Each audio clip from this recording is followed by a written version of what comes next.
An excerpt from Talks with Sri Ramana Maharshi, 22nd March 1939.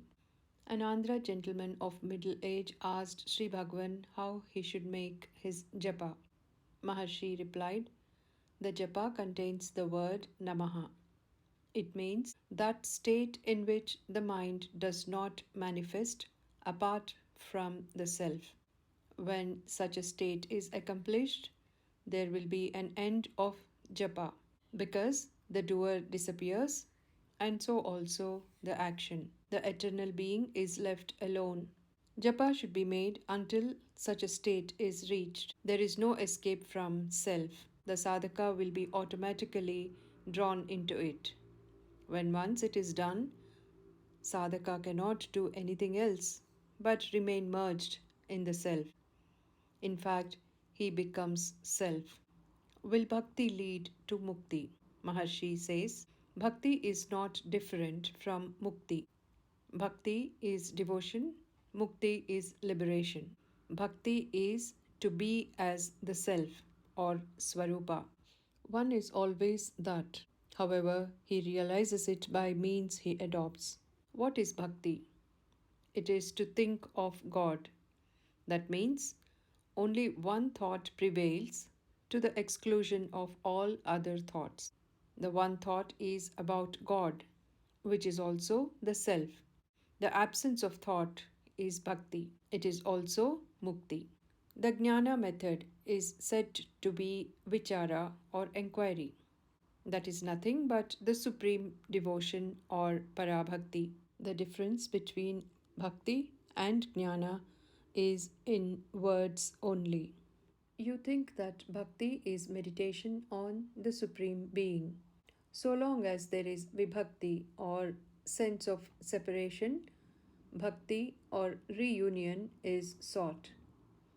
The process will lead to the ultimate goal, as is said in Srimad Bhagavad Gita.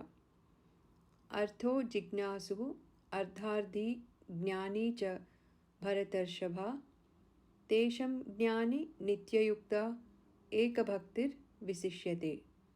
Chapter 7, verses 16 and 17. Any kind of meditation is good, but if the sense of separation is lost and the object of meditation or the subject who meditates is left alone without anything else to know, it is jnana.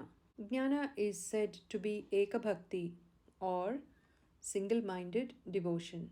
The jnani is the finality because he has become the self. There is nothing more for him to do. Jnani is also perfect and therefore fearless. Dvitiyat vai bhayam bhavati. Only the existence of a second gives rise to fear. Absence of fear or non existence of anything else other than the self is termed as mukti. It is also bhakti. Bhagavan explains this teaching with the help of an analogy. Consciousness is the screen on which all the pictures come and go. The screen is real, the pictures are mere shadows on it. Take the instance of moving pictures on the screen in the cinema show. What is there in front of you before the play begins? It's merely the screen. On that screen, you see the entire show, and for all appearances, the pictures are real. Try to catch hold of the pictures on the screen. What do you take hold of? Merely the screen on which the pictures appeared. After the end of the play, when the pictures disappear, what remains? It is the screen. Likewise with the self. Self alone exists. The pictures come and go. If you hold on to the self, you will not be deceived by the appearances of the pictures or shadows. Nor does it matter at all if the pictures appear or disappear. Ignoring the self, the Ajnani thinks the world is real, just as ignoring the screen, He sees merely the pictures as if they existed apart from it. If one knows that without the seer there is nothing to be seen, just as there are no pictures without the screen, one is not deluded. The Jnani knows that the screen and the pictures are only the self. With the pictures, the self is in its manifest form. Without the pictures, it remains in the unmanifest form.